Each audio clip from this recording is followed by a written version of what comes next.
Hi, I'm Martin. I'm Helen. I'm Sean. And I'm Dave. And welcome back to the Other Worlds podcast.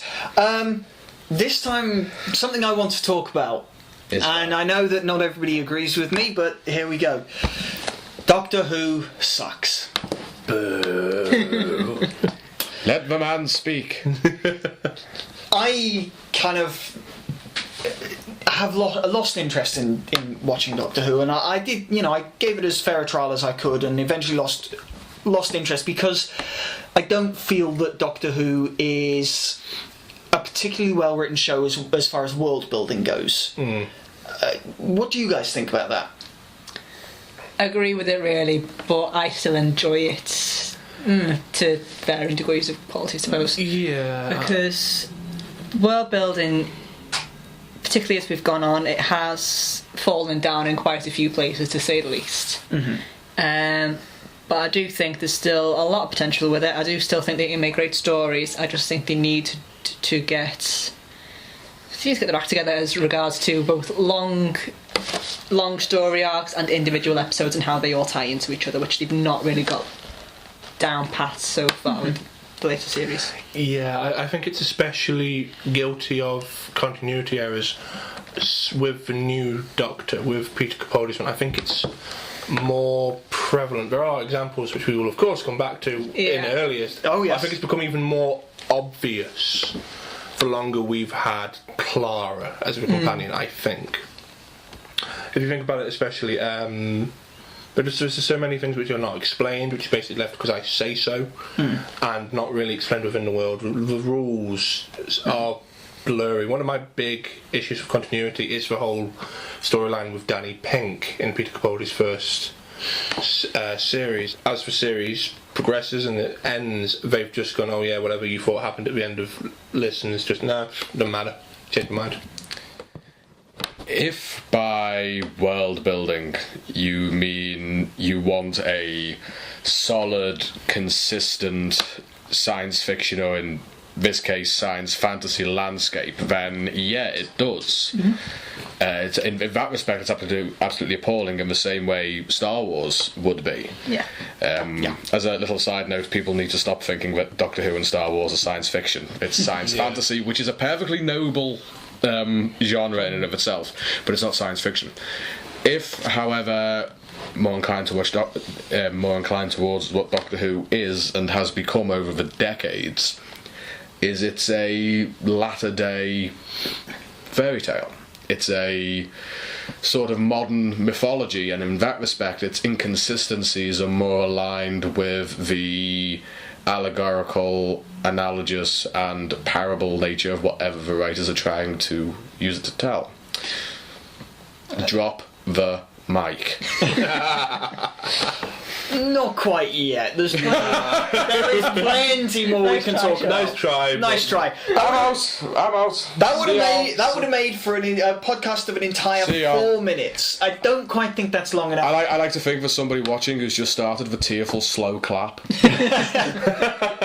Slowly bringing up the rest. If you are, please let us know. We'd be interested to hear. As I said, as a writer, I look at the world building, specifically the world building of it, and there is no coherent set of rules that have been followed. I mean, if you only look at Doctor Who as a series since 2005, when it was relaunched by Russell T Davies,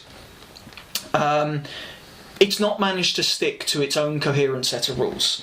They have completely changed, and I think that makes it less of a well-written world than it should be. I mean, there are a couple of possible reasons for this. I mean, as you mentioned, Sean, at this point, this is a TV show that has a lifespan of over 50 years. Yeah, it's kind of taken on a life of its own. Yeah, and it's had dozens of writers. But by the same token, so have a lot of soaps, and yet they manage to stay coherent and consistent within their own worlds. No, I say with soaps, it's potentially a bit easier to keep them consistent and straight because for the vast majority of soaps, they're set in the real world. They don't have this massive galaxy or universe of different worlds and cultures not to keep straight. They don't have things like the Doctor, where there's how many regenerations does he have, there's all that different stuff going on.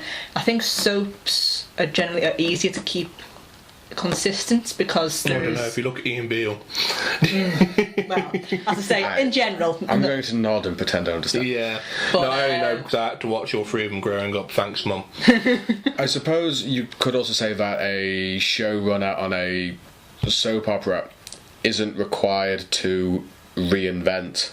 This isn't there's almost an obligation, certainly most obviously since Russell T Davies brought it back in 2005. I think you could also say with John Nathan Turner when he took over in the 80s. Producers and showrunners kind of feel obliged to that they're adding a new chapter. They are plugging on something new, so they feel obliged to recreate with a new actor, with a new production team, with a new style, a new arrangement of the theme music. So a soap opera is not always changing. Well, that's quite true as well, because I think Russell T Davies has said in quite a few interviews that he wanted to bring the camp back to Doctor Who. Yeah, and a Pertwee. Yeah, a little bit more of a... That reminds me. Come on, sorry, I've just remembered something. It's fine. But and then of course we have Stephen Moffat's run, which has been, I assume, an attempt to be a bit more For the kids. Fair for the kids. Yeah. Let's think about another maybe closer analogy in something like Star Trek, which has had multiple series Yeah.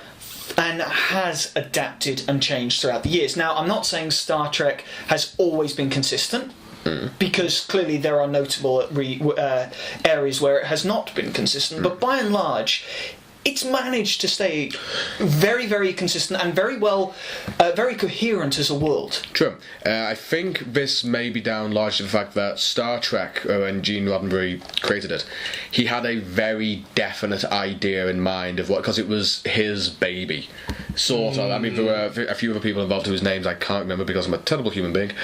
But he had a very particular point. He had a socio-political point to make. Just look at how he manned the bridge of the Enterprise. He had a very particular mission in mind, but Doctor Who's gestation was many fathers, many mothers. It's multiple genes put in. It was cooked up as a scratch pad idea by Sidney Newman. It was then handed to one producer who did a bit of work on a project and then left, then gave it to Verity Lambert, who'd never had a job in producing before, and she did her own thing with it. They got on Wallace Hussein to direct it, and then they didn't know what they were doing, so it kind of came to be out of a myriad of other things. And then as it entered the public consciousness, because originally the only idea they could possibly give to it was going to be semi-educational. They were going to have time travel stories so they could talk about history, going into the past they could talk about history, and going into the future so they could talk about science. But Kind of like how they could go back in time and revisit historical stories with the characters themselves. Yeah. But then as it Romans went and on, stuff. especially by the time, I know we're talking specifically about New Who, but just as part of its gestation to differentiate it from Star Trek, by the time Patrick Troughton came along, it had adopted a sort of philosophical aspect to it. There's a quote, there's a line of the Second Doctors, I think it's a Cyberman story, they were all Cybermen story for the Second Doctor, tinfoil and spray paint Doc Martens. He says there are some corners of the universe that has bred the most terrible things, they must be fought. And for the post-war generation, that is a really hard-hitting notion, so it has developed into this almost humanist mythology. There's something we were... Sorry to interrupt you, there's something, just to wrench it back to New Who, something we were talking about earlier that I will present to David Helen. Russell T Davies originally, apparently, wanted to straight-out reboot Doctor Who, rather than just a continuation after a... So he wanted Christopher Eccleston to be the new first he Doctor. would have been the first Doctor of this new series. Now, do you think the show would be in the... Do you think we'd have to make this podcast if it had been given the Battlestar Galactica treatment? And it's interesting you say Battlestar, because again, with notable exceptions, that started off as a very tight and very consistent world. I think there are some notable issues with that one, not least of which what happens with Starbuck at the end. But I tend to agree with you there. I think that had we ended up with a brand new version of a new First Doctor, actually I think we would have ended up with a stronger world. I think it would have been tighter and better put together. Yeah. But I wonder if it would have gotten as big. I know that shouldn't be what we're discussing, but I wonder if brand new. This is an entirely reboot. Christopher Eccleston to the new First Doctor. This is where we start. I think the story would have had to have been different. Which is not necessarily to say it would have been worse. No, not at all. But I do wonder if this is part of the reason why we got what we got. Well, I think because it wasn't just brand new; it was a homage. Yeah, and I think as well, if it had been brand new start, I don't know whether that would have had the nostalgia factor that drew a lot of the old fans some, back. But do you think that drags it down? I mean, 50 years of building mythology is a heavy burden. Chris Chibnall's about to learn this. Yeah. Stephen Moffat, to a degree, may have collapsed underneath it because he started with a few little tastes of just a few nods to the classic series, but now he can't stop. Yeah. Now he can't go an episode without it. So it must be a hell of a burden. Maybe if he just cut it and. The thing is, though, regardless of how it turns out as far as nostalgia factor goes, they're talking or they have been talking in the past about doing another reboot of Battlestar Galactica. There were rumours of a new trilogy of Stargate films, and that to me made me clench up immediately. Wow, really? Because I honestly can't remember where I read it, and it will have been a more populist news source, and I will try and find it and link it in the description. No promises if I can't find it. But the very idea that somebody was floating this made me clench immediately, because that was one of the shows I grew up watching, and that was one of my big sci-fi shows.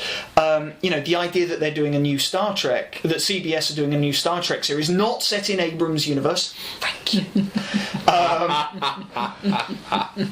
We have particular taste at this table, can you tell? Yeah, I mean, I didn't mind, but I was never that big of a Trekkie. My point there is, regardless of what you think or what you expect, like the new Star Wars film, there are plenty of people who expect and agree or believe that the new Star Wars film is just as bad as all the previous Star Wars films. There are also Star Wars, Martin. There are that's exactly the point taken.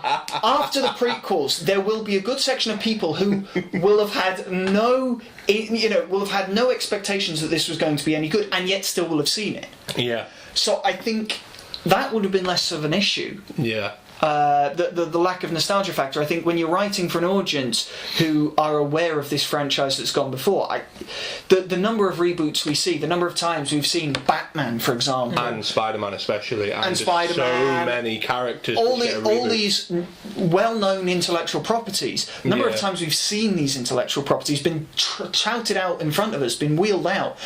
I don't think. Yeah, which version of the hero are you giving us now then? I think eventually it comes to that point. Maybe I'm wrong on that. That's just a personal opinion, you know? Yeah. I suppose the big problem with world building in Doctor Who is that it was never intended as a world building project. The world has been built by the audience. There was no series Bible. There was no hell when it was invented. There was no such thing as a Time Lord. His people had no name. A lot of it was invented purely on the hoof. They invented regeneration because they desperately wanted to get rid of William Hartnell. There's a story that he might have come up with the idea anyway. So, do you think it might be a case in terms of world building that it's too many cooks? I think it's entirely possible. Yeah. I think that probably is a big factor towards the recent stuff. What's that old joke? Something like the camel is a horse designed by a committee. If too many people get their say, there was never a leader of it, and so when someone like Russell T Davies and Stephen Moffat and now Chris Chibnall, now that the showrunner is a very definite idea in televisual storytelling, now that the head writer supersedes the producer as the prime creative. Which, can I just say, as a writer that would like to work in TV, the idea that my power is being given back to me if I'm head writer is quite nice. That would be absolutely fantastic if you were starting from scratch. Yes. Yeah. But if you are inheriting in television terms, an ancient. Well, here's a question, and it's on my part, it's entirely speculation. But what would you say to the idea that when Doctor Who was first created, sci-fi was not treated the same as perhaps other TV shows might have been. And sci-fi has developed and science fantasy has developed to the point where a coherent and consistent world is an important part of what you try to accomplish with that thing. If you look at, for example, Star Wars as the original trilogy, that's not terribly consistent, and you can see where George Lucas was maybe changing his mind or maybe doing things that were making little edits on the hoof. You can see, Mystery Science Theatre, some of the early ones, some of the early Twilight films. If you look at those, they are kind of a bit twee, a bit campy, a bit, tongue-in-cheek. And we have sort of moved... Or writing has sort of moved to this point where it seems that audiences expect something to hang together a bit better now. Yeah, we don't want for series where every week we come, well, not all the time, where we come in and we want a new idea. Sorry, excuse me. Well, we don't want something brand new. We want it to follow on a bit more now. I think there are still the necessity of self-enclosed stories, but normally if you want that, I go to Looney Tunes. Yeah, because it's a self-enclosed story. Even if the character dies at the end, it doesn't matter. Arguably, the same is true of The Simpsons. Yeah, and any long-running cartoon, really. A lot of long-running TV shows, even. Very true. I'd point at The Big Bang. The Big Bang Theory, essentially, with a few minor changes, is pretty much, everything's back to normal now. There have been a few minor and noticeable changes, a marriage here or a change of job here and, what have you. But by and large, it stayed pretty much static throughout the entire period. Yeah. To some extent, you can argue the same about Friends. Or perhaps the worst offender of that would be How I Met Your Mother. Ultimately it ended in the same place it started. Yes. Two couples who are together. And the loner, sleep with anybody kind of guy. Yeah. I mean, as a piece of world building, it makes absolutely no sense. I mean, is Doctor Who on? Yeah. Okay. Oh no, sorry. So sure if we've gone back to topic. Doctor Who makes no sense from a world building point of view because are we all familiar with the one miracle rule? Yes. Yeah. Well, that's clean out the bloody window. Yeah. One miracle per second. Though you may want to define what it is in case people... Oh, the one miracle rule is an aspect of speculative fiction where if you want to have a wondrous element like time travel or faster than light travel and superpowers and all these, you get one. You get to suspend the disbelief on one major thing. Doctor Who just takes them and throws them out, clean out the window. Yeah. There's just to follow on. There's a great explanation of that, and there's a great on the Watchmen DVD. Yeah, they call it Fantastic Worlds. There's a lovely featurette, and I'll link the description or put an annotation on the screen for that. The Watchmen featurette is where I discovered the term. So it throws all of those clean out the window. I mean, his body alone is against all laws of probability. It's populated with all surprisingly humanoid alien races on a number that is just throwing the Drake equation clean out the bloody window. It makes absolutely no sense in this respect whatsoever. It's also got a basic disregard for the fundamentals of physics. But it depends on what you want from it, because depending on how you look at it, if you stop looking at it as science fiction in the traditional sense of a word, it takes on a more mythic quality. The different alien races all seem to be a different variation of a bogeyman. I mean, Terry Nation invented the Daleks straight out of his childhood terror of the Third Reich. That's where they came from. You can see that, yeah. It's not hard. Yeah. The Daleks actually do that. Yeah, and it's exterminate. Yeah, it's all about the Cybermen from in the 60s as technology was starting to pick up pace, and people, as they are today, increasingly worried about how much technology will take over part of our life. They are all reflective, like the fairy creatures and the dark elves of our ancient and antiquated mythologies. So in this respect, the different worlds as well. You can also, if you close one eye and wince the other, you can see the different planets in the Doctor Who universe as sort of analogous to the different worlds, different layers of Yggdrasil in Norse mythology, with Gallifrey as Valhalla. So it has a mythic quality to it. So if you want to look at it from a world building point of view, it's going to lead to this podcast, and it's going to annoy you, and it's going to stick in you like you're lying on a tree root. If you look at it from excuse me, a more mythic, you can even say shamanic traditions of storytelling. If you look at it from a storytelling point of view, it takes on a whole new light, and this is because every now and then, in terms of its consistency, it's not consistent within itself. Its universe is about as consistent as Candy Floss and the Rain. It's just not going to hold its structure. It doesn't hold up to close scrutiny. Can you tell I'm opinionated on this point? No. I'm wearing the Capaldi t-shirt. I don't think anybody would have guessed this. Yeah. Perhaps we should move on then. Yes. Because certainly, Sean, you've given a very eloquent reason why. It's more fantasy than it is forgive me, science. What I would like to look at, though, is some examples of what the biggest plot holes or the biggest inconsistencies in the world are, and that leads nicely on from your point to character deaths.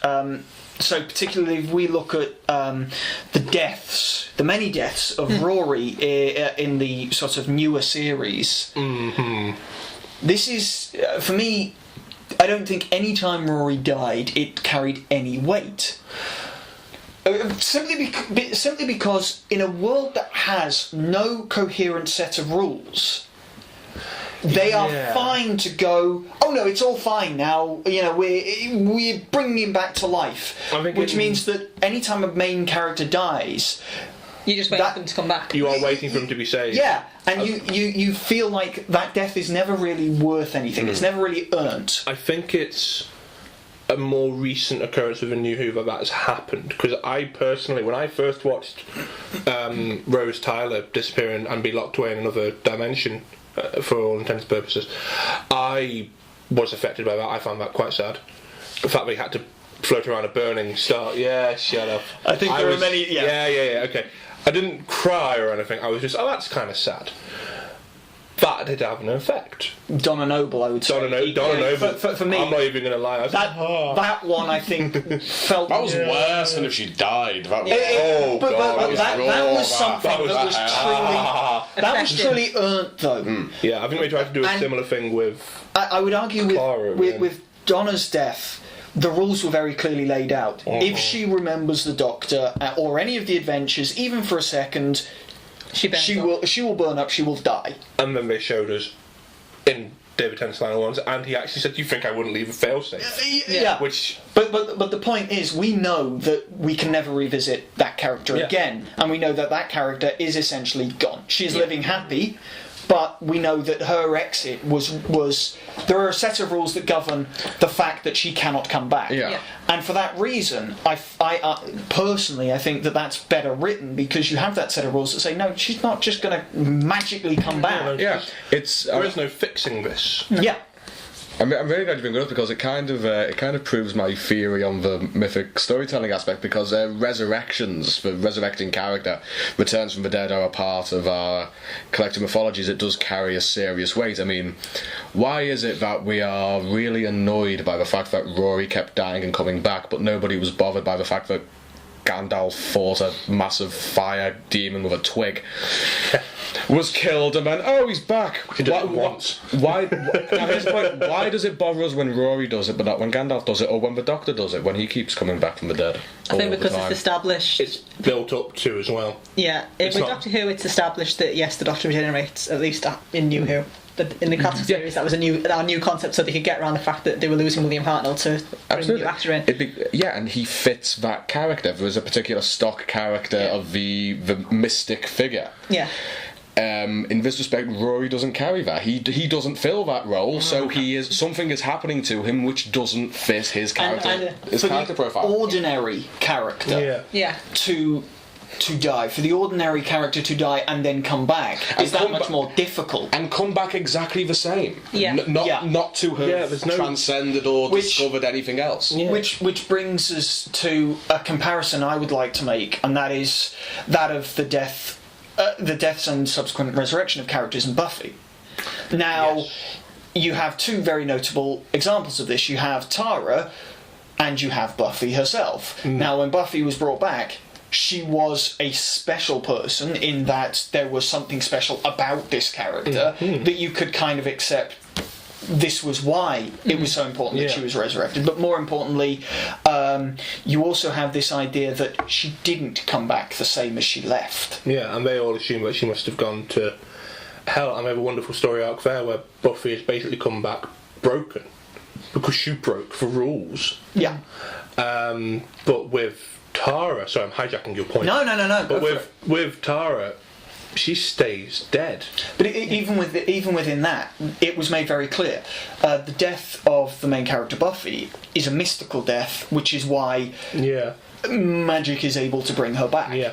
However, shot in the with head. Tara, it was as the show itself says, it was a human death by human hands. Yeah. That is not something in which the mystical, the mythological can interfere. Yeah. Which, as far as writing is concerned, that's very clearly illustrating. Here are a set of rules. Yeah. This is why these rules exist. Yeah, because it also implies that if Buffy had been so killed, if it's just killed by another human, then they're not going to bring her back, slay her or anything. Or they will not be able to. Yeah, the ability to do so may have been removed, or it may have become more of a complex way of doing so, because after all she is a special person. But with it just being a normal human, especially by the fact that it's actually a human villain. I mean, I personally found, I can't even remember his name, that's how much I didn't like him. Warren or something. Warren, like that. yeah. One of them. I think Jonathan was the one who was redeemed or something. But I never found him particularly intimidating, but that doesn't matter, because Tara's... You have to Google it later. Yeah. But Tara's death was treated as a big story point, and it carried weight. And she was also a likeable character, though. That's the important thing here. And I think I liked Rory. Don't get me wrong. But this is the point. Rory was very much a supporting character in the same way that Tara was. Yeah. And to kill off that character, and for that death to have weight. Yeah. You know, there needed to be this sense that that character was never going to come back. The thing is, he could have come back after the universe had reset. I think arguably that would have been more acceptable to me, at least. I think, but before the... Oh, sorry, I do apologise. I'm interrupting you. I'm just saying, if they'd done that and then the next time he died, they left him dead, I think they could have played with that and it might have been more acceptable, because that way they lost him once and then it's even more heartbreaking when she loses him again, and this time for real. But he didn't do that. I think this may be a point as to why it's plausible that it will be once I've laid it out. That the world building is absolutely sound. It's absolutely fine. But here's the problem: the world doesn't touch any of the characters. In the classics, we're not just talking about physical deaths here. It's like death of an aspect, death of innocence, death of a point of view. In the classic series, the companions would either die in some truly hideous respect, or they would move on. They would leave, and they would be drastically different people from when they started their journey. It would change them. Whereas in the new series, there's anyone think that Leslie Davis was very fond of, that once you've left the Doctor, you immediately become an action hero. Martha is a big point of it, as is Rose. Even a tangential character like Mickey? Thank you. That's the one. Oh god, yeah. It's like it does. Mickey does a 180 essentially. There's no realistic repercussions of the world that they are exposed to, so it's like the world could be absolutely fine, but as it's having no impact on the characters, unless you suddenly gain superpowers. Like Clara suddenly became. Actually, I can kind of let that one slide. Yeah, I'll agree with you. That one slide. Believe me, of all the things I can't overlook, that's one I can overlook. I can let that one slide because it's Jack Harkness. But it's like, Clara had to become immortal. It's like, why was it not? What I question is that they make such a big deal as the character of the Doctor always has, of the ordinary human being the most remarkable creature in the universe. Yeah. You have this bit that not you. you have this thing that, but you get superpowers as well. You must become something physically extraordinary. Your own human frailty is not enough. Your own remarkable nature is not enough. So it's kind of like, you're awesome, but you need to be able to fly. Which going back to the comparison with the Buffy world, you get beautifully in Xander, and specifically the episode The Zeppo, where he gets his own adventure, which he never tells anybody about. Yeah. He never tells anybody, look what I did. I saved the entire. The big I am, yeah. I saved the entire town from a nice big bomb, which these creatures have created. He just keeps shut about it, and then later on he gets to give Dawn the wonderful pep talk of nobody watches me. I love that chat. And what she does in basically immediately realising she actually isn't the special one. That person over there is the special one. That frailty, that moment of okay, I get it. I'm not special. You are. And because the world is impacting and affecting their characteristics. Exactly. The thing, she was special. She was the key. But and then she her specialness lost. was taken away. Exactly. Yeah, and she had to deal with it. And that's the thing. That's She had to deal with it. Yeah. Her character moves on. So either kill them stone dead. Yeah. Dead. I mean, just God. But don't do it as often as George R.R. Martin, otherwise all the deaths lose anything. More often. You know what? Because actually, I've said too many nice things about it. I've got to go in the other direction now, just to show balance. No. There aren't always two sides to the story. Let's be clear about this. True, but in this case, you take a universe that, just before we meet Christopher Eccleston, a universe that has been torn apart by the most cataclysmic extinction event, this terrible war that has engulfed all life. It's still pretty overcrowded.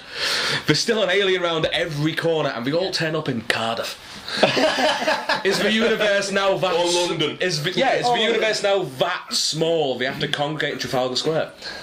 Yes, clearly. I've been to Trafalgar Square. Even I couldn't get in there. It's pretty packed. But it's still ludicrously overpopulated for something that's supposed to have gone through an extinction event. Yeah. Actually, and we've all got 2 legs, 2 arms, and it's more than just but most an extinction event as well. It's several genocides. Yeah, it's the they keep extinction. talking about all this capitalism. the time war, and there's even a point where there's some characters we were kept out of it.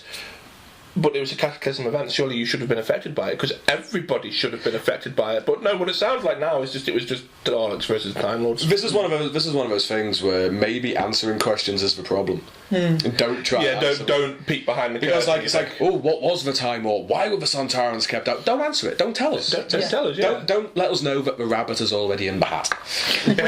Possibly. Which to me felt like one of the problems with the 50th anniversary was that. And with some of the most recent Peter Capaldi stuff, it's like, actually, no, all this stuff, it's not gone. We managed to save it. It's like, well, no, you brought us something, in the show's own words, a harsher, colder place now that the Time Lords aren't, keeping up the rules and allowing us to do all these magical things. This is a harder, colder place. This place has It's rules. a frontier. And that's something that I don't know how you guys feel, but it certainly feels to me that is the difference, the stark difference between the Russell T Davies era and the Stephen Moffat era. It felt to me like Russell T Davies was trying to set up a series of coherent rules. And then Stephen Moffat has come in and said, you know what, the previous series didn't have any world rules, let's throw them all out the window and just go with, it's because I say so. Yeah, I think Davies, he did try and set up a Bible of sorts, but whether it went out the window or whether they didn't get it all set in stone before we left, I don't know. But I think we've talked about this before amongst ourselves. Great length. But we've basically come to the conclusion that Russell T Davies was very good at getting the big picture. He was very good at doing the long story arcs and holding them all together pretty consistently throughout. Even if the little bits were missed. Yeah. Whereas Moffat... He's very good at the fine. He's good at the detail, he's good at the episodes, he's good at individual contained stories. Yeah. As we saw in Davies' run with things like... He did the library ones, didn't he? He did a library. He loves his 2-parters as well. Yeah, Blink. Blink, undoubtedly, I think, is, for me, is one of the best episodes that Stephen Moffat wrote. Yes. Yeah. Which shows and that, again, that's something that has a payoff. Yeah. There are rules here that cannot be changed, cannot be altered, cannot be got round. It is very definite. Yeah. and I mean, I've said this, when we've talked between ourselves before now, that I think Stephen Moffat has worked very well as a writer when he's given a set of rules to work by. When he's had somebody over his shoulder going, "Now, Stephen, you don't be silly." If you even think about it, he also, it's one of the stories where the Doctor is not present. It's dealing with ordinary humans. To go back to Sean's point, the people in it are not particularly spectacular. They are just normal people. They're the bloke is actually a bit weird. And they are brought up in a world that is decidedly not their own. Yeah. Which is, to me, is quite which makes for the interesting story. It's not a world that they should have ended up in at any point. At no point should they have been involved with the Weeping Angels. I think that might be one of the reasons Clara annoyed so many people, because of her either her inability or her sheer refusal to feel any sense of wonder. I mean, the companion character, the human character, has always been our gateway into that world, and she was just remarkably unimpressed by everything. She's a remarkably arrogant character. Took it all in her stride. It's like, of course, things like this. Says, "Oh well, now I feel all childish because I think it's cool and you don't." But then the part of the problem you've got there, though, is that, as you said, with Doctor Who, our window into the world has always been the human companion. Yeah. Because we can't, you can't relate with Superman because we aren't invincible. We aren't, able to have all of these powers. Yeah. Superman is basically a god. Arguably, he's also one of the most boring superheroes for that very reason. Unless given to a good writer, because I agree with you. He is dull. Unless you give him the right story. The best stories, for my money anyway, are the ones where you're dealing with Clark Kent. Where you're dealing with the human aspect of this inhuman thing. It's not about what can he beat, because he can beat anything. He is the Superman. But giving him personal things to deal with without depowering him, I must specify this. Yeah. When he's got to deal with emotional human problems without taking away his godlike abilities, those are the interesting stories. They're very rare. You talk about Clark Kent on Plenty of Fish. And there's a story. No idea. No, that's a new one.